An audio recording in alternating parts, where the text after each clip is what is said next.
Bonjour à tous, ravi de vous retrouver dans Smart Job, votre rendez-vous emploi RH. C'est tous les jours du lundi au vendredi, débat, analyse, expertise et vos rubriques habituelles évidemment.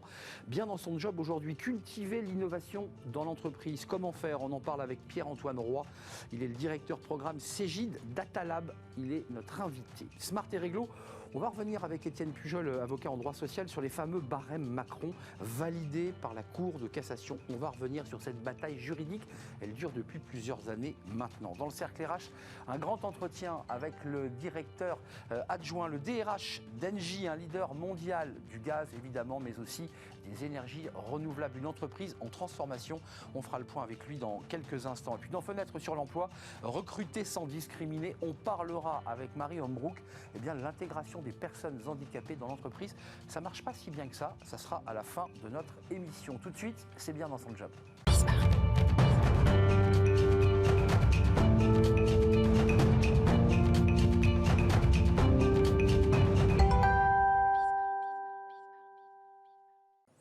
Bien dans son job, cultiver l'innovation dans l'entreprise. Ça, c'est une préoccupation de beaucoup d'entreprises. Il faut innover, évidemment, pour pouvoir avancer et gagner des parts de marché. Et on en parle avec Pierre-Antoine Roy. Bonjour Pierre-Antoine. Bonjour Arnaud. Ravi de vous accueillir. Directeur programme Cegid Data Lab chez Cegid, de fait. D'abord, pour essayer de bien comprendre ce dont on va parler des startups, on va parler évidemment des environnements startups. Vous faites quoi exactement? Qu'est-ce que ça veut dire? Quelle est votre mission exactement? C'est quoi? Si j'ai bien compris, c'est de faire le pont entre les startups, celles qui innovent, et Cegid, c'est bien cela? Exactement, vous avez raison. Alors, j'ai la chance d'avoir un rôle un petit peu atypique, puisque je suis à la croisée des chemins entre les startups qu'on accompagne dans notre programme à Station F et l'innovation qu'on peut infuser au sein de Cegid. Ça veut dire donc qu'il y a des startups qui travaillent, qui produisent, qui inventent, et vous les accompagnez, c'est ça? Vous les aidez à faire avancer leurs idées, leurs projets? Exactement, du coup j'ai la chance de ne pas être tout seul, on a une cinquantaine de personnes de Cegid qui en fait sont impliquées sous diverses formes, mais la principale c'est le mentoring. Et donc chaque start-up est accompagnée pendant 9 mois et a 3 mentors qu'elle voit une fois par mois sur des sujets qui sont leurs challenges, leurs problématiques, pour justement les aider à enlever, faire sauter des verrous et donc pouvoir accélérer. Non, en effet, c'est une mission passionnante parce qu'il y a un pied chez Cegid, mais aussi un pied avec les startups et tous ceux qui inventent le monde de demain. Alors, comment on laisse s'exprimer la créativité justement chez les people? Je mets les guillemets, hein, c'est pas des vedettes de cinéma, on est d'accord, hein. Bien sûr, ouais. C'est l'ensemble des collaborateurs. Vous les appelez les people? Ouais, on pourrait dire les people, il y a beaucoup d'anglicismes, donc on pourrait dire l'ensemble des collaborateurs. Et alors, il y a plusieurs formes. On a une forme qui est assez originale au-delà du Cegid Data Lab, notre programme. C'est ce qu'on appelle le studio, qui est en fait un espace, le studio Cegid, où chaque collaborateur va pouvoir donner une idée, qu'elle soit brillante et va révolutionner Cegid, ou qu'elle soit peut-être un peu faux-folle. Et en fait, c'est peut-être vous allez avoir une idée, peut-être qu'elle ne va pas aboutir, je vais en avoir une autre qui va vous donner une troisième idée, qui va peut-être être le projet qu'on va faire avancer. Donc des petits maillons qui s'emboîtent, qui se nouent les uns aux autres pour faire avancer une idée. Comment on innove? Parce que c'est toute la question avec les outils process. Comment ça marche tout ça? Alors il y a pas mal de choses au niveau des outils, des process. On a observé quand même que le rôle de manager a énormément évolué, pour donner un exemple. Et souvent l'outil vient accompagner ça dans le process. On arrête par exemple de se rencontrer une fois par an ou tous les 2 ans. Alors ça revient régulièrement. Oui. On fait des rencontres presque au fil de l'eau, presque en temps réel. Exactement. Au lieu de parler de 8 sujets pendant 2 heures une fois par an, on va parler 8 fois de un sujet. Et donc on passe plus dans une démarche, nous, qu'on aime bien appeler la conversation continue. On a d'ailleurs un outil qui s'appelle Conversation continue qui permet de rendre cela possible à l'échelle de l'entreprise. Et donc qui change à la fois le process et l'outil qui l'accompagne. Et puis il y a l'espace de travail hybride aussi, hein. Parce que ça aussi, ça transforme et ça vous oblige, vous, Cegid, et avec les startups, j'imagine, à repenser finalement la manière dont on travaille. Exactement. Forcément, alors on parle de post-Covid, est-ce qu'on est vraiment après? On ne sait jamais. En tout cas, quoi qu'il arrive, après ces confinements, on a vécu du télétravail forcé, donc les choses ont évolué. Et donc effectivement, on voit que c'est à la fois devenu normal d'avoir cette alternance, ce mode hybride avec télétravail et présence dans les bureaux. Néanmoins, ça reste un enjeu pour arriver à faire en sorte que quand vous venez au bureau, vous ne soyez pas tous en visio derrière votre écran dans l'open space. Sinon, il n'y a plus d'entreprise. Exactement. Ouais, sinon, ça détruit finalement même l'entreprise. Est-ce que Pierre-Antoine, est-ce qu'on doit s'équiper d'outils RH pour booster l'innovation? Est-ce que c'est nécessaire? Alors moi je pense que oui, en tout cas il y a plein de choses, on peut s'en équiper, il y a vraiment pas mal d'innovations. Exactement. Bah oui, bah oui. Et alors je peux vous donner des exemples, j'en ai 3, on a la chance d'avoir 3 startups RH dans le programme, donc peut-être pour illustrer, je peux les présenter brièvement. On a justement M-Work qui est une startup qui précisément anime, met en place, rend possible ce télétravail, avec la gestion du télétravail, la gestion de présence dans les bureaux. C'est du SaaS, c'est du logiciel, c'est ça. Un logiciel SaaS qui s'adresse du coup plutôt à la fois aux managers et aux collaborateurs pour leur permettre d'organiser tout ça. On a une autre startup qui s'appelle Microdoing, qui porte bien son nom puisque c'est de la formation micro avec des contenus assez digestes, et doing parce qu'on se met dans l'action, donc nouvelle façon d'apprendre également. Et enfin la troisième, Monito HR, qui est plutôt dans le benchmark dans le monde du recrutement. Je mets une offre en ligne pour recruter un poste donné, mais je vais avoir des informations sur mes concurrents, le nombre d'offres publiées dans les 6 derniers mois, la durée moyenne qu'on peut observer d'annonces en ligne, donc potentiellement de durée pour recruter, etc., pour avoir une idée peut-être pour booster son offre. Pour qu'on y voit bien clair, parce que ça reprend le début de notre échange, à travers ces 3 exemples de startups qui ont des propositions concrètes, commercialisables, si j'ai bien compris, comment Cegid s'implémente? Est-ce que vous les accompagnez dans leur commercialisation? Est-ce que, je mets des guillemets, mais vous achetez leur process? Comment ça marche?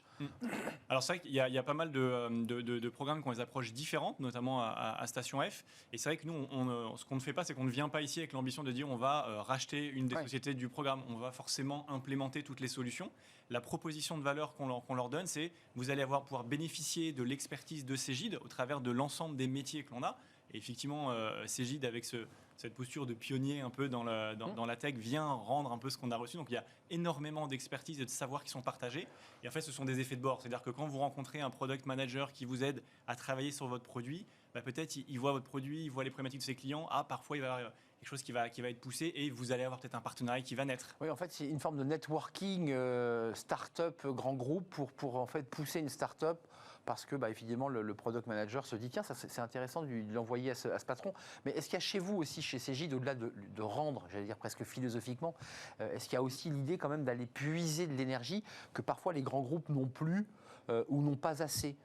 Oui, alors il y a effectivement, ça c'est assez amusant, c'est-à-dire que la cinquantaine de mentors de Cegid qui s'impliquent à l'accompagnement, il y a un retour qui est assez unanime. Le mentor grandit aussi. Exactement, et en fait on parle, alors c'est encore un anglicisme, mais on parle souvent de reverse mentoring, et ils repartent tous de Station F ou de leur échange, parce qu'ils ne sont pas tous basés en France, en disant voilà, c'est ça, je suis venu avec ma compétence sur le commercial, ma compétence sur l'architecture technologique, et en fait je repars avec, j'ai plein de choses, j'ai découvert une nouvelle méthodologie de travail, un nouvel outil, un nouveau...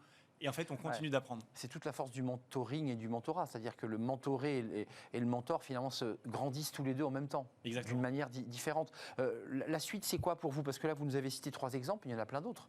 Il y a plein d'autres exemples d'outils RH ou de start-up. Qu'est-ce qu'on est en train d'inventer qu'on ne sait pas encore, là, où vous dites, on est sur une pépite, là, d'un truc dingue? Alors, il y a pas mal de choses qui avancent. Et alors, ce qui est intéressant, c'est que plus on a des idées parfois qui sont un peu les plus futuristes, c'est intéressant d'arriver en fait à les challenger. Et donc, c'est là où le studio dont je parlais tout à l'heure est intéressant parce qu'en fait, on vient avec un canevas qui permet de mettre toutes les idées qu'on peut avoir dans ce canevas. Les plus dingues. Hein. Exactement. Et qui vont nous obliger à dire, en fait, quel est le marché sur lequel on va? Est-ce que cette idée qui semble à première vue brillante, est-ce qu'en fait, elle trouve un marché? Est-ce qu'il y a un use case? Est-ce qu'il y a des clients qui sont prêts à acheter, qui sont prêts à payer pour ce type de solution?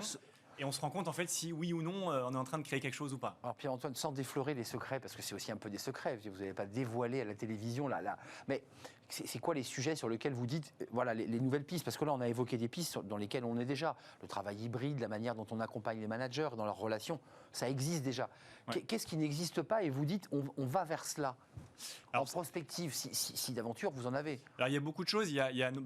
On parle beaucoup par exemple du métaverse en ce moment. Énorme. Première fois pour Cegid qui va tenir son salon à Retail Connection à Monaco. Il va y avoir du coup un donc vous avez acheté un terrain, vous avez acheté un stand?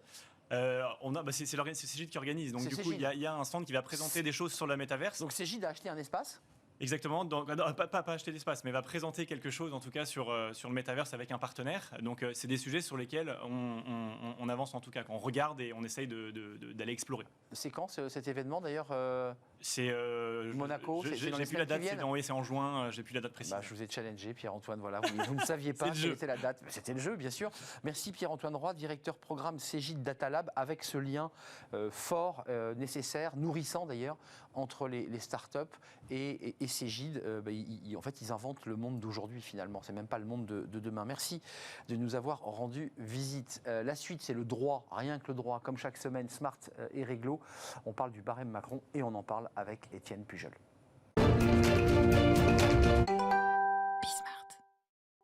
Smart et Réglo, on va parler, alors on en a beaucoup parlé de ce barème Macron créé en 2017 et on va faire le point parce qu'il est validé et ça suscite un débat de droit et un débat même peut-être d'agacement. On en parle avec Étienne Pujol, avocat en droit social Berilo, c'est le nom de votre cabinet. Donc il y a une décision importante qui a fait grand bruit dans le landerneau juridique et des avocats, c'est la validation par la Cour de casse en mars dernier, des barèmes Macron. Exactement. C'est tombé. C'est tombé, ça y est, c'est tombé, un arrêt de la semaine dernière. En fait, la Cour de cassation a été saisie de deux affaires, l'une dans laquelle une salariée avait obtenu plus que le barème Macron et l'autre dans laquelle elle avait obtenu le plafond du barème Macron mais demandé plus. Et donc ces deux affaires, l'audience a eu lieu le 31 mars dernier, le délibéré a été rendu la semaine dernière. Ça avait démarré le 22 septembre 2017. C'était un des piliers forts en 2017 d'une proposition Macron qui était de barémiser, juste pour nous rappeler les règles, c'est qu'en fait, on ne peut pas varier d'une juridiction à une autre l'indemnisation, on est d'accord? Oui, en fait, vous avez raison, c'était un des gros marqueurs du début du quinquennat Macron, avec parmi les ordonnances pénicaux, cette disposition qui encadre en fait les indemnités octroyées par les juges en cas de ce qu'on appelle dans notre jargon le licenciement sans cause réelle et sérieuse. C'est un licenciement qui n'est pas assez justifié en fait et en droit pour donner lieu à une absence d'indemnisation. Donc jusqu'alors, on avait des décisions qui pouvaient paraître totalement déconnectées de la réalité, qui variaient énormément d'une juridiction à une autre. Et l'idée était d'avoir une sorte de prévisibilité, ou en tout cas de risque maximum que l'on connaissait au moment où on licenciait quelqu'un, si on n'avait pas assez de justification pour se séparer de lui. Et au fil de l'eau, on en avait parlé d'ailleurs sur ce plateau, pour refaire l'histoire, pour comprendre pourquoi la Cour de cassation valide, c'est parce que le barème avait été immédiatement attaqué. Immédiatement. Il y a eu une volée de bois vert, alors politique et juridique aussi, de mes confrères, effectivement, qui représentent les salariés, et notamment de syndicalistes, qui disaient cette disposition n'est pas valable, on ne peut pas... En fait, sur quoi se fondait-il? Il disait il ne faut pas encadrer la possibilité, la marge de manœuvre laissée aux magistrats d'indemniser adéquatement, à juste proportion, le salarié qui a été injustement victime. Laisser aux juges le soin de décider. Exactement. Et sur quoi se fondait-il? En fait, il se fondait non pas évidemment sur la loi, puisque l'ordonnance a valeur législative, et puis ça avait été validé quand même par le Conseil constitutionnel et par le Conseil d'État, donc deux des plus hautes juridictions françaises, mais il se fondait en fait sur des traités internationaux. Exact. Et que disaient ces traités internationaux, en l'occurrence la Convention de l'Organisation internationale du travail et la Charte des droits fondamentaux européens, c'est de dire il faut une indemnisation adéquate. Je cite adéquate. Et donc, qu'est-ce que ce terme adéquat? Donc subjectif finalement à la volonté du juge. Il faut, voilà, exactement, à la main du juge en fonction des éléments de fait qui lui sont soumis cas par cas. Et en fait, c'est l'un des principaux enjeux de ces arrêts. Et d'ailleurs, la première avocate générale de la Cour de cassation avait, elle, milité pour pouvoir s'extraire, pouvoir s'affranchir du barème Macron dans certaines circonstances. Mais ça a été fait d'ailleurs. Et en fait, beaucoup de cours d'appel avaient entériné ce raisonnement, avaient accueilli ce raisonnement, comme on dit. Et donc, c'était tout l'enjeu de la Cour de cassation que de trancher ces différentes appréciations des cours d'appel, certaines validant le barème Macron en disant non, ces normes internationales n'ont pas d'effet direct en droit français, donc je n'ai pas à les appliquer et je n'ai pas à déroger au barème Macron. Et puis d'autres disant mais non, en fait, ce barème est trop contraignant et donc il faut pouvoir s'en affranchir. Alors, qu'est-ce qu'a jugé cette Cour de cassation à travers cette controverse? Parce que c'est une vraie controverse juridique. Oui, et puis vraiment, il y a eu beaucoup de littérature là-dessus, et puis effectivement, on en avait parlé sur ce plateau. En fait, la Cour de cassation, dans ces deux affaires, donc l'une où un salarié avait obtenu plus et l'employeur contestait, et l'autre où elle avait obtenu le maximum et c'est l'employeur qui contestait, en fait, dans ces deux cas, la Cour de cassation, qu'est-ce qu'elle a dit? Elle a dit le barème tel qu'il existe dans les ordonnances Macron, dans le Code du travail aujourd'hui, ce barème permet au juge d'avoir une marge de manœuvre pour indemniser de manière adéquate le licenciement non justifié des salariés. Elles le fondent pourquoi? Elles le fondent sur le fait que, d'une part, la fourchette est suffisamment large. Je vous rappelle que ça commence, le minimum est à 1 ou 3 mois et le maximum peut aller jusqu'à 20 mois de salaire en fonction de l'ancienneté du salarié. Et puis surtout, elle dit, à l'intérieur de cette fourchette, les magistrats sont libres d'évaluer la juste indemnisation. Et puis surtout, elle dit aussi, il ne faut pas oublier que vient se rajouter à ce barème le fait que quand le licenciement est sans cause réelle et sérieuse, l'employeur doit rembourser à Pôle emploi les indemnisations versées par Pôle emploi. Donc c'est un surcoût pour l'employeur. Donc il ne prend pas cette décision de licencier sans raison un salarié puisqu'il y a des enjeux financiers. Et puis aussi que ça ne s'applique pas au licenciement nul. C'est quoi un licenciement nul? Ce n'est pas un licenciement sans cause réelle et sérieuse. C'est un licenciement qui prend pour cause le fait qu'on appartient à un syndicat, le fait qu'on a des orientations politiques. Donc une forme de discrimination. Voilà, exactement. Tout ce qui est discrimination, liberté d'expression, etc. On l'appelle licenciement nul. Et ça, c'est un licenciement nul. Et le barème Macron ne s'applique pas dans ces cas-là. Et d'ailleurs, on le voit en stratégie judiciaire, beaucoup d'avocats de salariés se placent justement sur la nullité du licenciement plutôt que sur l'absence de cause réelle et sérieuse pour permettre une indemnisation plus élevée de leurs clients. Oui, pour monter. Et c'est pour ça qu'on y intègre parfois le harcèlement moral. Et un certain nombre ça explique pourquoi on y glisse les stratégies avec des petits mots-clés qui permettent de faire monter les indemnités. La portée de l'arrêt, Étienne, pour conclure, et est-ce qu'un magistrat sera sanctionné, parce que c'est la vraie question, s'il sort des clous? En fait, la Cour de cassation vient de poser un coup d'arrêt à ces stratégies judiciaires visant à dire le barème Macron n'est pas valable. C'est la plus haute juridiction civile française. Le Conseil d'État, je vous l'ai dit tout à l'heure, avait déjà validé le barème, le Conseil constitutionnel aussi. Donc il est très peu probable, sauf changement politique, que ce barème... ça tombe d'ailleurs au moment où le président est réélu pour la seconde fois. Oui, ça tombe après les élections. Ça tombe après les élections. Un curieux hasard. C'est le hasard. mais donc voilà, il y aura probablement des poursuites de tentatives judiciaires en disant il faut que les cours d'appel, on l'a vu dans les premières réactions post cet arrêt d'avocats disant on va continuer à se battre, on va continuer à soulever ces moyens et puis on ira le cas échéant devant les juridictions européennes. Mais en termes de contentieux pour nous, praticiens, ça devrait quand même mettre un coup d'arrêt à beaucoup de ces revendications. Donc, côté chef d'entreprise, ça les sécurise, on est bien d'accord? Exactement. Il n'y a plus cet aléa de se dire, mince, je suis dans mon risque maximum et c'est le barème Macron, mais en fait, je risque d'avoir plus. Là, a priori, c'est d'ailleurs ce qui est invoqué par la Cour de cassation, si on avait permis, ce que disait l'avocat général, il faut laisser une porte ouverte pour une appréciation concrète du préjudice au cas par cas.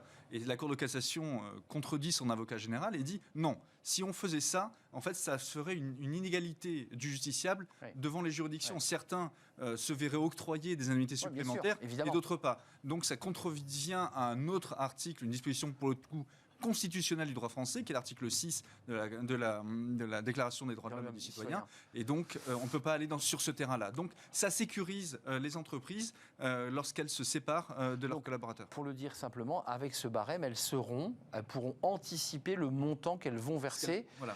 Je me permets de le redire, parce que c'était le débat posé sur le plateau il y a quelques mois en votre présence. Il sert à quoi le juge? C'est le code d'Hammurabi, il a juste à regarder la case. B2, 5, c'est un cas. En fait, quel est son rôle?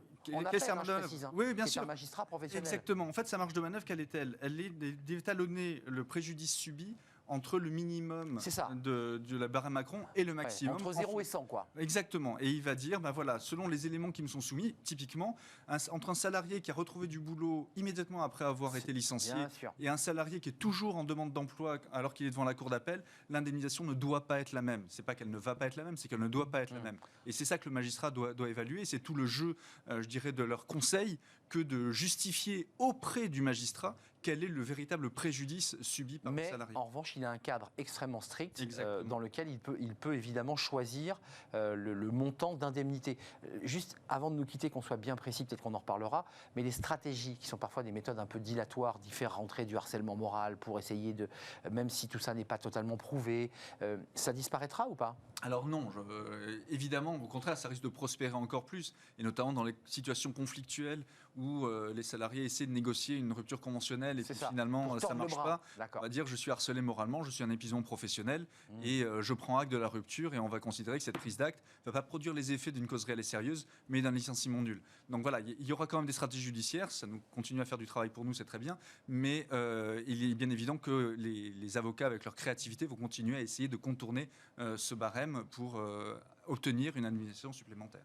Le dossier est clos, en tout cas pour la Cour de cassation, mais la bataille, j'ai bien peur que la bataille continue du côté de vos confrères qui défendent les salariés, et qui vont, et j'imagine, continuer à pousser pour augmenter et aller au-delà du barème. Je ne sais pas si on aura des cas de figure, peut-être il faut attendre de voir si ça. On recrée de la jurisprudence sur la. On peut refaire de la jurisprudence sur la Cour de casse ? Alors, il est assez rare que la Cour de casse se déjuge et qu'on opère ce qu'on appelle un revirement de jurisprudence. Les choses restant en l'état, ça vient de manière assez exceptionnelle. Et là, pour le coup, sur ces éléments-là, c'est assez improbable. Maintenant, ce qui peut arriver, c'est que par le biais de l'Union européenne, il y ait des modifications qui soient imposées au gouvernement français. Et là, ça, c'est une autre histoire. Transcription de règles européennes. Merci Étienne Pujol de nous avoir éclairé sur cette controverse, pas de Valladolid, mais du sujet des barèmes Macron, avocat en droit social, droit du travail, cabinet Berilo. C'est un vrai plaisir de vous accueillir. On fait une courte pause et on va accueillir dans le cercle RH le DRH d'Engie, qui est un des leaders mondiaux de l'énergie, du gaz évidemment, on va en parler, mais aussi des énergies renouvelables. C'est un groupe en mutation, en transformation, et cela a des incidences évidemment sur l'ensemble des collaborateurs. On fait le point avec lui dans quelques instants, juste après la pause.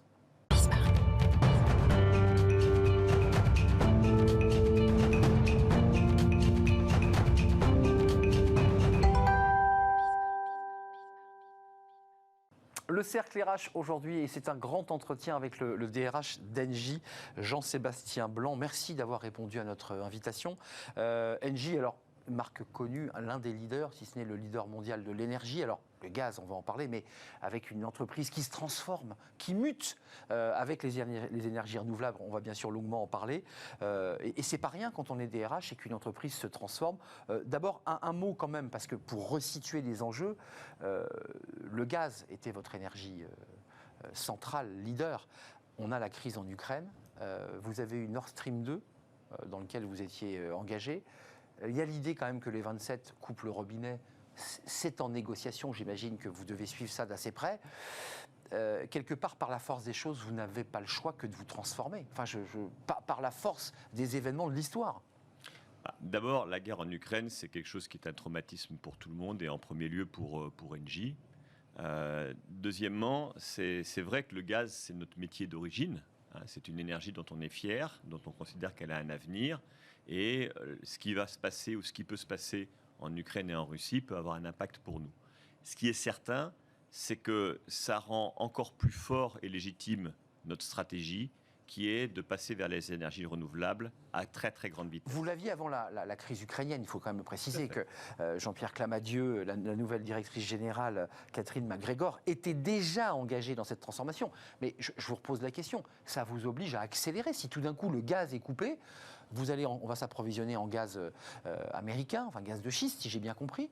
Bon, enfin, ça va tenir un temps, ça. De toute façon, l'Europe ne peut pas se passer du gaz russe en 48 heures.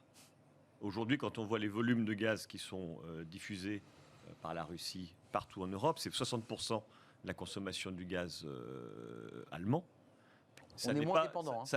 La France est beaucoup moins dépendante. Ça n'est pas quelque chose dont on peut se passer dans la nuit.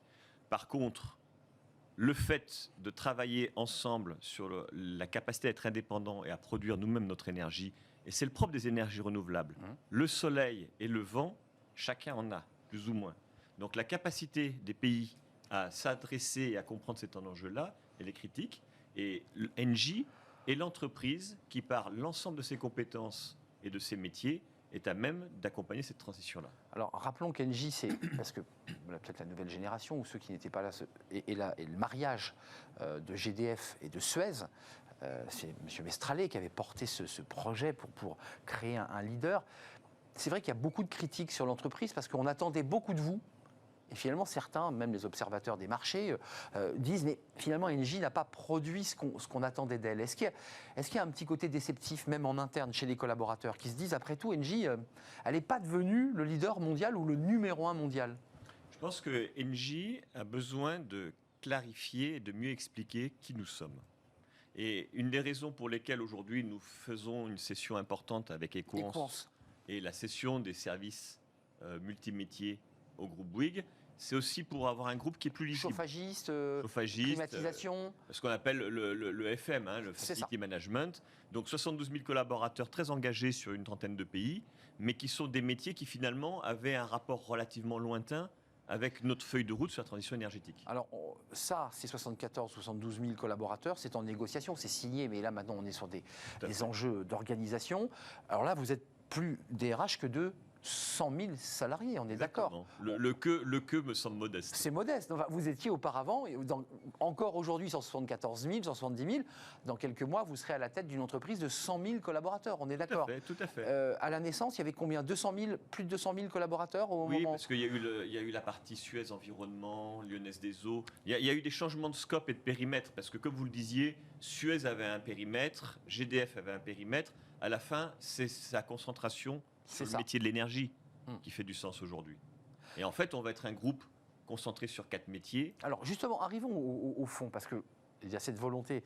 Il y a eu une assemblée générale, j'ai vu le 21 avril dernier, il y a 3 semaines, on est d'accord, avec des messages assez forts de Catherine McGregor, avec l'idée quand même de recentrer autour de vos métiers. C'est quoi les 4 priorités? Parce qu'on voit bien les enjeux, on l'a évoqué, le solaire, l'éolien, notre souveraineté énergétique. C'est ça l'enjeu finalement. L'enjeu, si vous voulez, c'est que nous soyons un des leaders, sinon le leader de la transition énergétique. Concrètement, aujourd'hui, Engie est un des groupes qui produit le plus d'électricité dans le monde. Et nous produisons de l'électricité par différentes sources. Nous avons du nucléaire en Belgique, nous avons du gaz, nous avons encore quelques centrales à charbon au Chili, nous avons... Bientôt la fin, hein. Bientôt la fin. Et nous avons pris un engagement, c'est notre raison d'être, ça a été voté par nos actionnaires, c'est compris par nos parties prenantes, qui est de dire en 2045, nous serons dans la neutralité carbone. Ça veut dire une capacité à investir, développer des compétences et des moyens de production pour être sur l'éolien, en mer, en terre, le solaire, l'hydro, et arriver à faire switcher ce portefeuille étape par étape, intelligemment, en relation avec les gouvernements, en relation avec les parties prenantes, en relation avec nos syndicats. Donc Jean-Sébastien Blanc, désintoxiquer des énergies fossiles, dont le gaz, dont vous me disiez au début de l'entretien que Engie, en tout cas, croyait encore au gaz. Complètement. Jusqu'en 2045. Nous sommes gaziers première langue. Et oui, c'est votre métier. Et je vais même plus loin, après 2045, parce que dans le gaz, vous avez aujourd'hui le gaz fossile, mais le gaz du futur, c'est le biogaz, c'est le gaz qui est fait localement à partir notamment de la réutilisation d'un certain nombre de déchets, et notamment les déchets issus de l'agroagriculture. Donc la méthanisation. La méthanisation. Nous avons énormément de projets dans ce sens-là. Nous avons aussi une feuille de route. Et le gaz du futur, ça peut être celui-ci, mais ça peut être aussi le gaz produit à partir d'hydrogène vert. L'hydrogène est le vecteur de demain. Il y a la biomasse, il y a la méthanisation qui sont des enjeux. Vous engagez sur l'hydroélectrique, l'éolien. Juste d'un mot, parce que Engie pèse très lourd. Vous êtes une entreprise qu'on écoute. On voit quand même des réticences des citoyens à l'égard de l'éolien et même de l'hydroéolien, des éoliennes en mer, avec des associations, avec des recours, et vous les subissez d'ailleurs.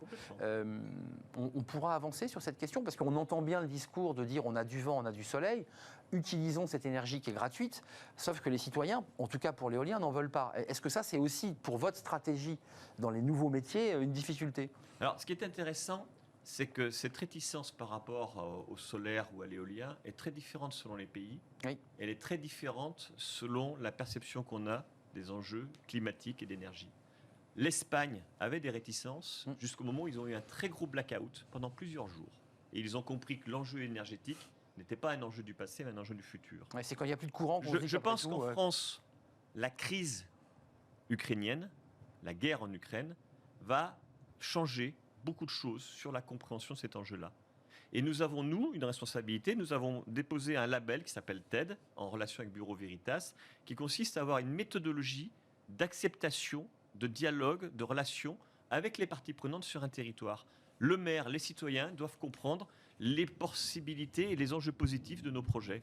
Et nous avons une vraie méthodologie, un vrai savoir-faire. Au global, nos projets sont souvent très bien acceptés et accueillis par les populations dans le monde, par les autorités publiques et locales, parce que nous avons cette capacité à le faire mieux que les autres et à mieux l'expliquer.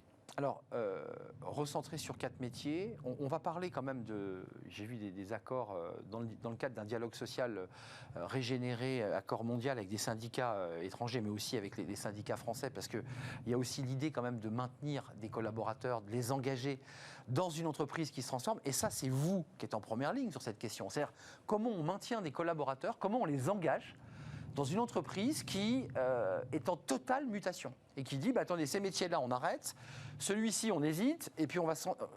Ça veut dire que les salariés se disent, mais attendez, à quelle sauce on mange, pour le dire un peu simplement.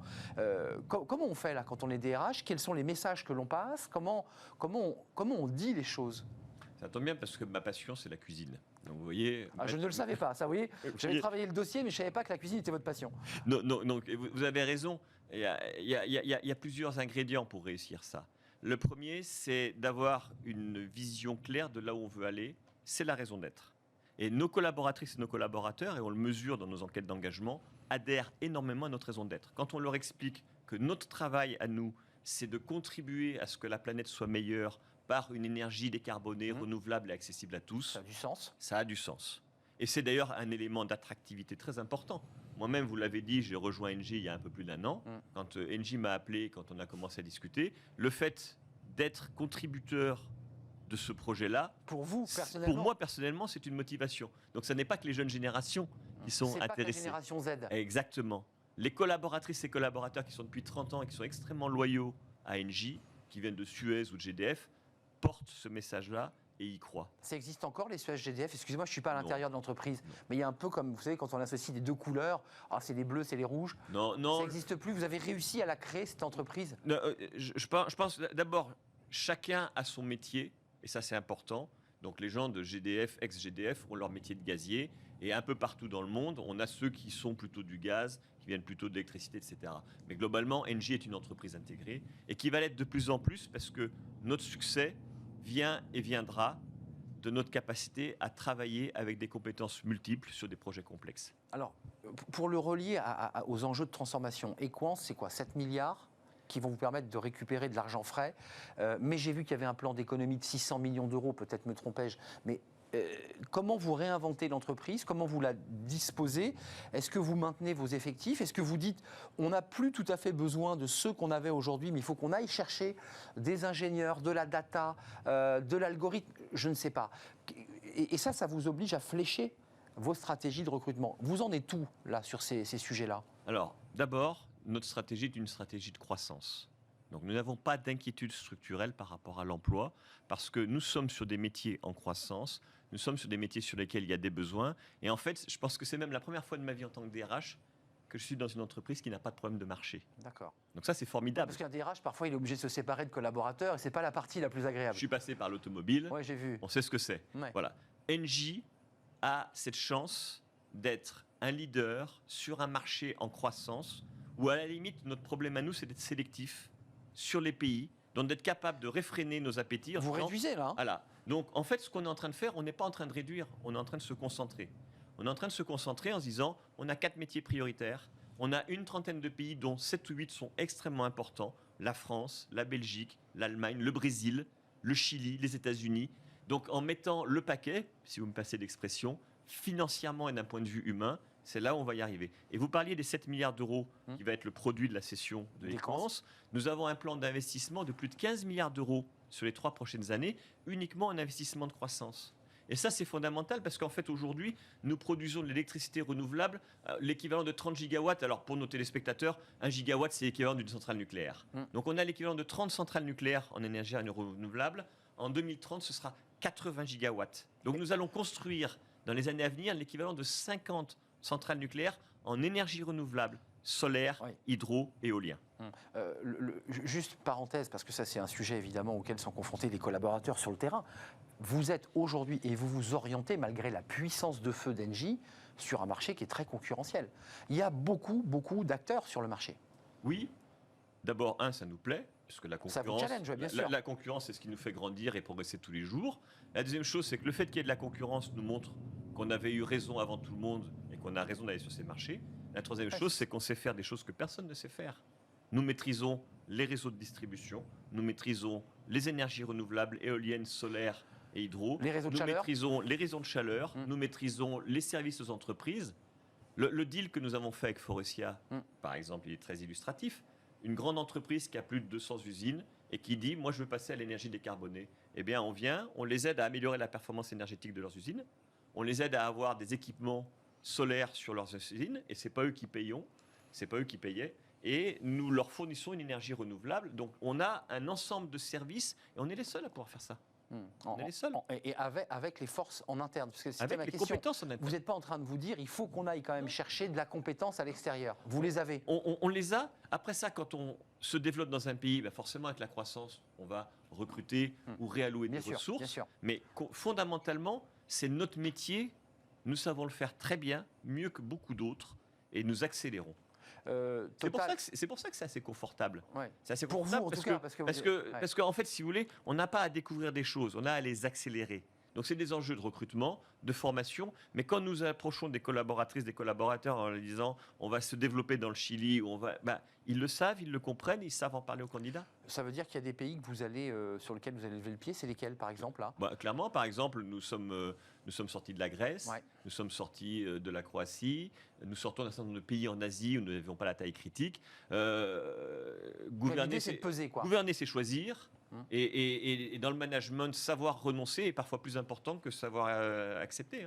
C'est vrai. C'est la base. C'est très intéressant. NJ Care, parce que ça concerne le DRH, parce que Catherine McGregor évoquait la joie qu'elle a eu de signer cet accord mondial. Ça, c'est intéressant parce qu'on parle beaucoup des syndicats français ici, parce que c'est évidemment une émission qui parle du dialogue social. Mais là, avec la taille de votre entreprise, qui est un groupe mondial, vous signez des accords mondiaux. Oui, tout à fait. Ça, c'est très intéressant. Juste d'un mot, parce que ce n'est pas une anecdote. Vous aviez auparavant, comme DRH, signé des accords mondiaux avec ces syndicats, alors IBB, Industrial Global Union, ISP syndicats, qui sont des syndicats que nous, en France, on ne connaît pas. On connaît évidemment les traditionnels FO, CGT, CFDT et quelques autres. Comment ça se passe quand on signe un accord avec des syndicats internationaux, mondiaux, comme cela ? En fait, ce sont des regroupements de syndicats nationaux par métier. Et ils ont un rôle extrêmement important parce qu'ils sont capables de porter la voix des travailleurs branche sur l'ensemble mondiale, du globe. En fait, c'est Voilà, ça. Donc par très très grand métier, ce sera les travaux publics, oui, j'ai vu ça, ce sera les mondes de l'énergie. Et en fait, si vous voulez, nous avons l'ambition dont j'ai parlé, qui est l'ambition sociétale par rapport au développement du renouvelable. Elle se conjugue avec une ambition sociale très forte. D'abord, il y a cette culture de dialogue social chez NJ qui existe depuis toujours. Mais ça vient de GDF, non ? Il y a un peu une tradition, parce que GDF est issu de 45. Oui, mais ça vient, je pense que ça vient aussi d'une façon de considérer que le dialogue social, et Catherine McGregor le dit très bien, c'est un levier de performance. C'est-à-dire que quand on embarque par le dialogue social avec les collaborateurs, eh bien, on va plus loin. Et pour répondre à votre question, je pense qu'on est un des rares groupes mondiaux à signer un accord global sur le monde entier pour donner des garanties sociales, notamment par rapport à la maternité, par rapport au congé parental. 14 semaines de congé paternité, 14 semaines et un congé paternité de 4 semaines, entièrement rémunéré. Entièrement rémunéré. Et avec un capital aussi en cas de décès, en cas d'invalidité. Extrêmement protecteur. Par exemple, ça s'appliquera au Chili, par exemple. Ça s'appliquera au Chili. Donc en fait, ces droits-là. Pour un certain nombre de pays comme la France, l'Allemagne et la Belgique, ça n'est pas un accord. Par contre, pour toute une série de pays, et c'est pour ça qu'on a dit aux partenaires sociaux, ils étaient d'accord qu'on va se donner plusieurs années pour le faire, parce qu'il faut trouver des couvertures d'assurance, il faut savoir le mettre en place, mais c'est pour moi une façon de faire passer un message très clair, c'est que nous voulons des collaborateurs engagés, mais la meilleure façon de les engager, c'est de leur montrer, et c'est le nom du programme qui est, c'est leur montrer que l'entreprise tient à eux. C'est vertueux pour la planète, parce que c'est un peu finalement la punchline peut-être sur laquelle vous êtes en train de travailler. Oui. Je dis ça parce qu'on voit Total, qui est quand même l'entreprise du pétrole, qui est en train totalement de muter dans la couleur de ses logos, dans la manière dont elle s'exprime, et qui est en train de changer de nom, pour nous dire, on fait aussi du renouvelable, on est tourné vers l'énergie. Vous, le DRH, et j'imagine les membres du COMEX, ça doit parfois un peu agacer de voir les entreprises 100% pétrolières et gazières, qui sont en train de doubler des entreprises qui, comme Engie, depuis longtemps, avant même la crise ukrainienne, disaient il faut se séparer des fossiles, il faut partir vers les énergies renouvelables. Ça vous agace un peu, ça, cette espèce de jeu de mastodonte qui se regardent de leur tour de la défense. D'ailleurs, vous n'y êtes plus, je crois. Vous avez... On est encore à la défense jusqu'en 2025. Mais c'est bientôt... ouais. Mais je vous l'ai dit, ça montre que Engie a eu raison très tôt, qu'on a commencé à sortir du charbon il y a très longtemps, que nous avons donc une longueur d'avance et qu'aujourd'hui, nous sommes très loin devant les différents noms que vous avez cités en termes de capacité d'énergie renouvelable. Aujourd'hui, en termes de capacité installée, 30 gigawatts, 80 dans quelques années. Donc c'est le faire savoir qui est important pour vous, c'est de le dire. Parce qu'on a l'impression que ces entreprises sont gigantesques et produisent plus d'énergie que vous. Oui, mais c'est aussi de se dire, bienvenue, parce que à la fin, on a tous un enjeu qui est plus grand que nous, qui est l'enjeu du réchauffement climatique. Donc bienvenue à Total, bienvenue à toutes ces entreprises. Et en fait, on voit une transformation fondamentale du business en général. L'agenda du réchauffement climatique dans les entreprises était un agenda secondaire il y a encore 4 ou 5 ans. Et maintenant est un agenda, c'est la première ligne sur l'agenda des CEO, quel que soit leur métier. On a parlé du dialogue social. Vous avez évoqué à plusieurs reprises cette raison d'être qui semble être vraiment votre colonne vertébrale, qui va finalement dynamiser l'ensemble de l'entreprise. Et puis, il y a évidemment toute la transformation d'une entreprise. Il faut en parler. Il y a eu le télétravail. Alors là, en l'occurrence, ce n'est pas la crise ukrainienne, mais c'est la crise Covid. On a hybridé, on a fait du full remote au début. Et puis, je le disais, ce n'est pas une anecdote. Le quartier de la Défense, vous y étiez. En 2025, la tour Engie, vous n'y serez plus. Je crois que vous avez un site à la Garenne-Colombe. Un campus. Un campus, pardon. Plus à plat, peut-être plus écologique, je ne sais pas. Complètement. Symboliquement, ça veut dire quoi? D'une entreprise qui est en hauteur, qui est un mastodonte, qui domine Paris, à une entreprise plus étale. Ça dit quelque chose quand même. Ça dit beaucoup de choses. Ça dit beaucoup de choses, comme vous le disiez très bien, sur la verticalité, l'horizontalité. Un campus qui sera plus vert, qui sera en neutralité énergétique, donc quelque part une façon de montrer notre savoir-faire, mais aussi une façon de vivre et de travailler différemment. Finalement, quand on regarde le Covid, mais comme la guerre en Ukraine, il n'y a pas de nouvelles tendances, ça accélère énormément des tendances qui existaient déjà auparavant. Oui, c'est vrai. Et le télétravail était déjà une tendance, le fait de vouloir travailler différemment et d'avoir des rôles managériaux différents, eh bien, tout ça, ça a été accéléré par la crise sanitaire. Donc ça veut dire que, pour le dire concrètement, je suis allé à la Défense il n'y a pas très longtemps, c'est vrai que c'est un quartier un peu fantôme, c'est-à-dire qu'une partie de vos collaborateurs de la Tour sont en télétravail.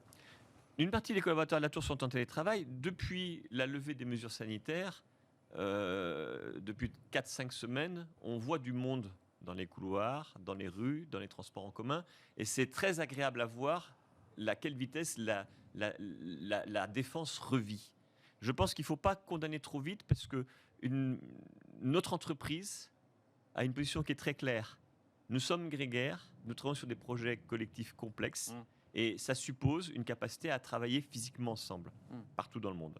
Avant de nous quitter, on est sur une guerre en Ukraine dont on nous dit qu'elle va durer. Je le redis, un accord potentiel d'arrêt de fourniture de gaz. Pour qu'on soit bien clair, parce que j'imagine que vos collaborateurs doivent vous poser la question, en tout cas cette question doit remonter de la base, comme on dit, c'est le gaz terminé en 2045, puisque vous êtes fixé des objectifs extrêmement importants, ou est-ce que vous continuerez toujours à être une entreprise gazière? Parce que c'est un peu la question que les salariés se posent et que les Français qui vous regardent se posent. Vous serez 100% énergie renouvelable ou vous garderez encore, parce que c'est l'histoire de l'entreprise, du gaz?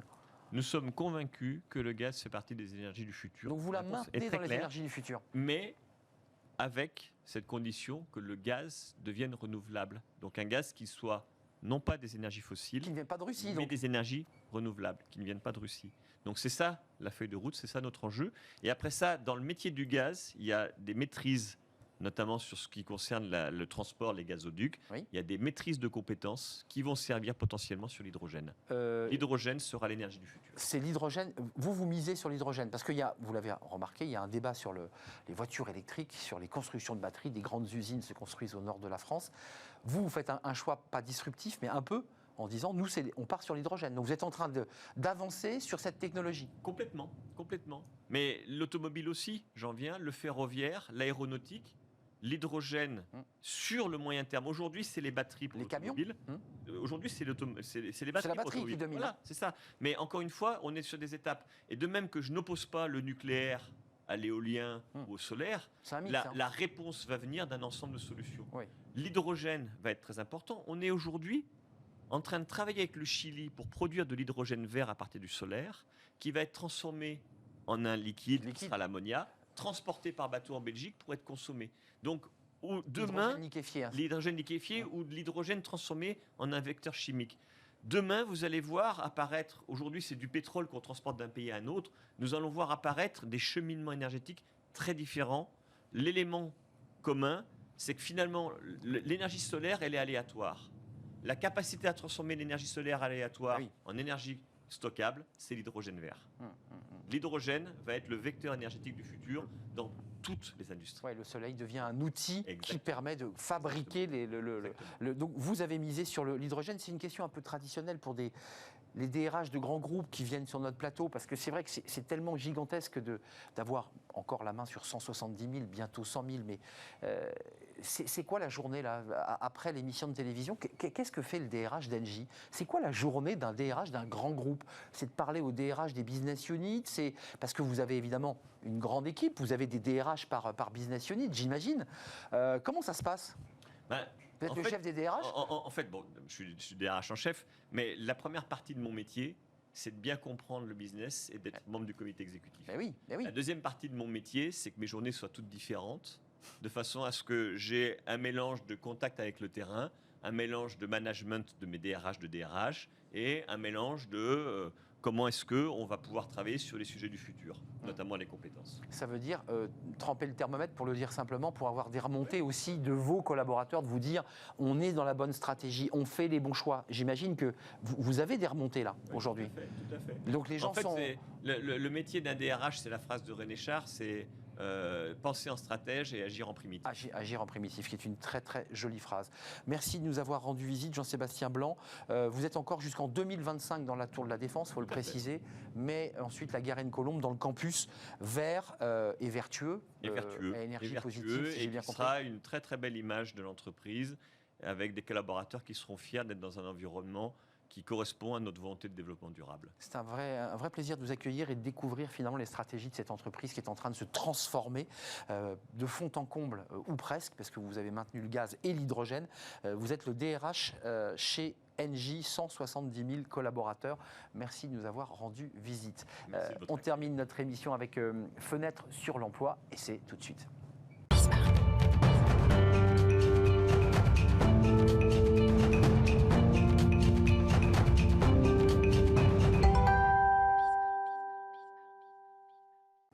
Fenêtre sur l'emploi, on accueille Marie Hombrook. Bonjour Marie. Vous êtes une habituée de l'émission, Marie. Oui, merci. Mais c'est un vrai plaisir de vous accueillir. Fondatrice du cabinet de recrutement Aterus Exécutif, chasseuse de tête, on peut le dire comme ça. Et vous avez choisi de nous parler aujourd'hui de... Alors, on en parle beaucoup sur le plateau, l'intégration des personnes handicapées dans les entreprises. Ça marche bien ou ça marche pas bien? Il y a un peu de... pas de mensonge, mais un peu d'exagération. Ça fonctionne ou pas?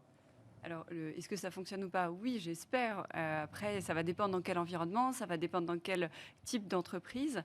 Et moi, ce que j'ai découvert quand je me suis un peu intéressée au sujet de handicap et plus généralement sur la discrimination, c'est que la plupart des personnes qui sont en situation de handicap sont des handicaps qui ne sont pas visibles. Et le step d'après, c'est que les gens ne savent même pas qu'ils sont en situation de handicap. Donc c'est qu'en fait, eux-mêmes ne sont pas conscients. Alors évidemment, il y a des handicaps très visibles, les chaises roulantes, la difficulté de se déplacer, ok. Mais alors, le non-visible, c'est quoi, Marie? C'est plein de personnes qui peuvent avoir des problèmes de dos, des problèmes de handicap, par exemple de santé. On en parle très très peu, la partie santé mentale également. Et ce sont des choses qu'on ne déclare pas. Et donc c'est pour ça que c'est important d'en parler, pour permettre aux gens de se renseigner sur la question et de savoir si oui ou non ils sont en situation de handicap. Pour vous, c'est un combat à côté de vos activités d'Atorus. Vous en faites un combat, une bataille. Oui, pour moi, c'est important parce que, en tant que chasseur de tête, j'ai créé mon cabinet en indépendant. Et un des sujets pour lesquels j'ai créé mon cabinet, c'est pour avoir mené des combats. Et la lutte contre la discrimination et aider les personnes en situation de handicap à retrouver un emploi, ça fait partie des engagements de mon cabinet. Alors, ça, c'est un peu une raison d'être. On l'évoquait il y a quelques instants avec un grand groupe, mais il y a les raisons d'être aussi dans les petites entreprises. C'est votre raison d'être. Comment vous faites concrètement? Comment vous appliquez cette philosophie, cette éthique, et comment vous la rendez concrète?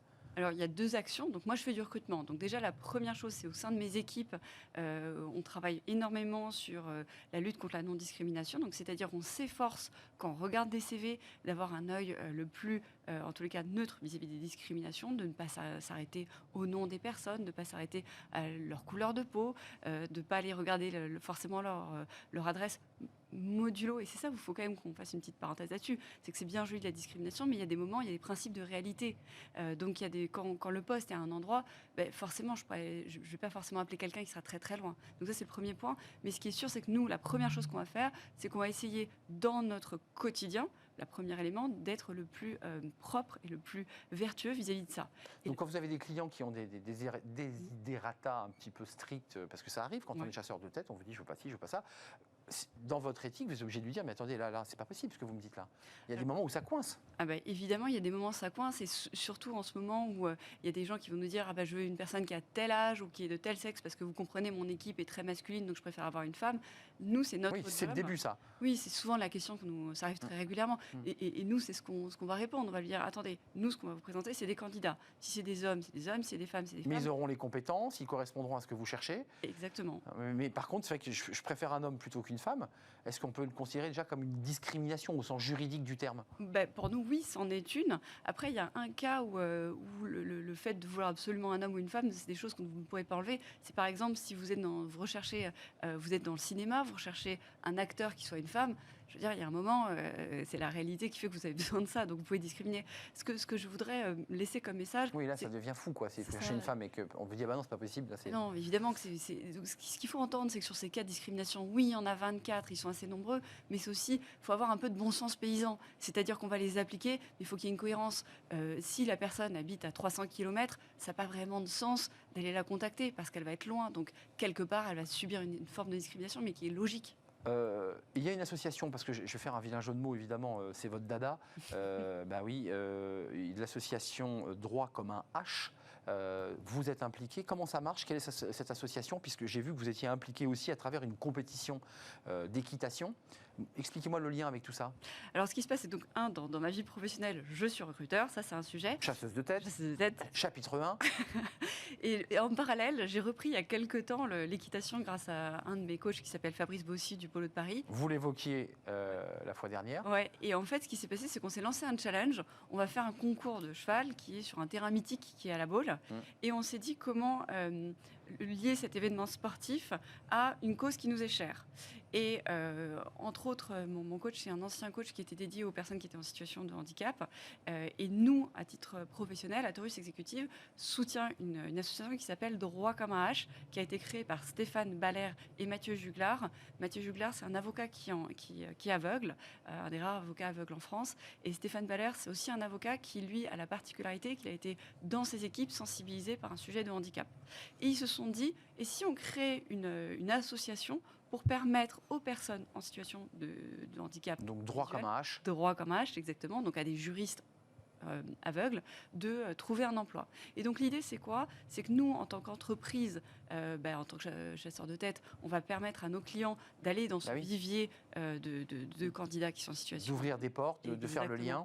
Exactement. Et aussi de permettre de casser cette glace. Souvent, les gens veulent embaucher des gens en situation de handicap parce qu'ils ont des obligations légales d'en embaucher, mais ils ne savent pas comment. Il peut y avoir des freins. Et cette association, elle a pour objet de permettre le lien entre les entreprises et les personnes en situation de handicap. Ce qui est l'occasion, à travers cette émission et votre présence, de faire de la publicité pour Droit comme un H. Donc il y a un site internet, on peut le consulter, et c'est à destination de personnes en situation de handicap dans les métiers du droit, on est d'accord ? Exactement, voilà. C'est ça. Hein. Et donc l'idée, c'est quoi cet été ? C'est que nous allons faire ce concours, et l'objectif, c'est que, j'invite les gens... Parcours d'obstacles, c'est de l'obstacle, donc c'est très dangereux par ailleurs. Ouais, c'est très dangereux. Vous êtes une aventurière. Ah, là, il faut l'être, ouais. Et du coup, l'idée, c'est quoi ? C'est de concourir et que les gens n'hésitent pas à nous soutenir. Et l'argent que nous allons récolter, donc on a créé un site où les gens peuvent faire des dons, sera entièrement donné à cette association qui s'appelle Droit comme H. Donc là, vous vous préparez à la compétition. Ouais. Et Droit comme un H, elle a besoin de ces dons. Pourquoi faire avec ? Qu'est-ce qu'elle va faire ? Ça va lui permettre de pouvoir faire des campagnes de sensibilisation. Parce que ce que vous nous dites au début de l'échange, depuis le début de l'échange, c'est que finalement, c'est un sujet dont on parle beaucoup. Mais notamment pour les handicaps non visibles, on n'en parle quasiment jamais.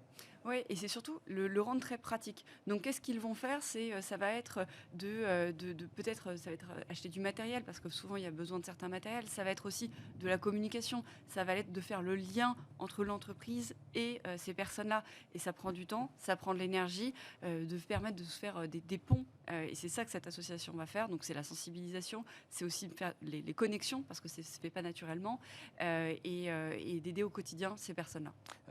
Le handicap non visible, non reconnu, ça vient de quoi? Ça vient de personnes qui n'en ont pas conscience ou qui ont peur de déclarer ce handicap parce qu'elles ont peur de fait d'être discriminées ou de ne pas avoir une possibilité de grimper dans l'entreprise.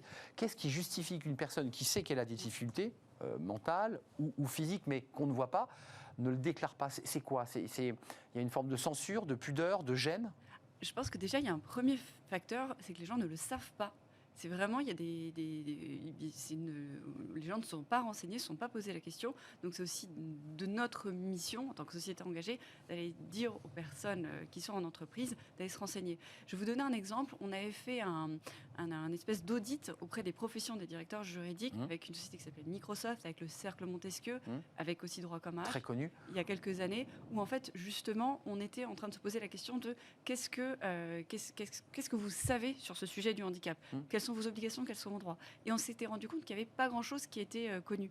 Et donc, nous, on s'est dit, il faut qu'on sensibilise. Et d'ailleurs, j'en profite pour vous en parler, parce que ce soir, nous faisons un gala de charité avec le Cercle Montesquieu et plusieurs cabinets d'avocats, justement au profit toujours de plusieurs associations, notamment des associations en situation de handicap, parce que pour nous, c'est important déjà de sensibiliser et de dire aux dirigeants, je suis d'accord. Allez vous renseigner, et qu'est-ce que vous pouvez faire? L'entreprise, elle, c'est une chose en général, et les PME, c'est qu'elles vont devoir payer, en fonction de leur nombre d'effectifs, une somme d'argent si elles n'ont pas respecté la règle des... je crois que c'est 3%, c'est 6%. Exactement. Quand vous avez plus de 20 salariés dans une entreprise, vous avez une obligation d'embaucher au moins 6% de personnes en situation de handicap. À défaut, vous risquez une sanction, donc c'est financière, que vous allez devoir régler. Je crois qu'il y a aussi un débat où on peut utiliser des fournisseurs qui sont des personnes qui fabriquent des produits, qui elles-mêmes, fabriquant ces produits, sont en situation de handicap. On est d'accord. Oui, parce que si on va un tout petit peu plus loin, il y a les gens ne se déclarent pas en situation de handicap, et deux, moi j'ai rencontré des entreprises qui me disent, mais moi je serais ravie de recruter des personnes en situation de handicap, sauf que je ne trouve pas des personnes en situation de handicap. L'offre et la demande ne se fait pas. Exactement. C'est très dur d'avoir des personnes en situation de handicap qui ont des Bac+4, Bac+5. Merci Marie Hombrouck d'être venue nous rendre visite, chef d'entreprise, engagée sur ce combat de l'intégration des personnes handicapées, visibles ou non d'ailleurs, à travers l'association Droit comme Âge. Et puis, peut-être vous serez à la Baule cet été, Atlantic Summer Tour 2022, en cavalière cette fois-ci, sur un saut d'obstacles. C'est vrai que la Baule, c'est en plus un concours très très connu, concours international d'ailleurs, je crois. Oui, alors il y en a. Moi, le mien, il sera juste national, mais effectivement, il y en a. Mais il y a des concours internationaux à la Baule. Ouais. Merci Marie Hombrouck, fondatrice du cabinet de recrutement Atorus Exécutif. Vous êtes chasseuse de tête. Merci à vous qui nous regardez, merci à toute l'équipe évidemment, merci à Romain Luc pour la réalisation, merci à Alex pour le son, merci à Fanny Griesmer et merci à Lily qui nous accompagne. Je serai là évidemment demain. Portez-vous bien d'ici là. Bye bye.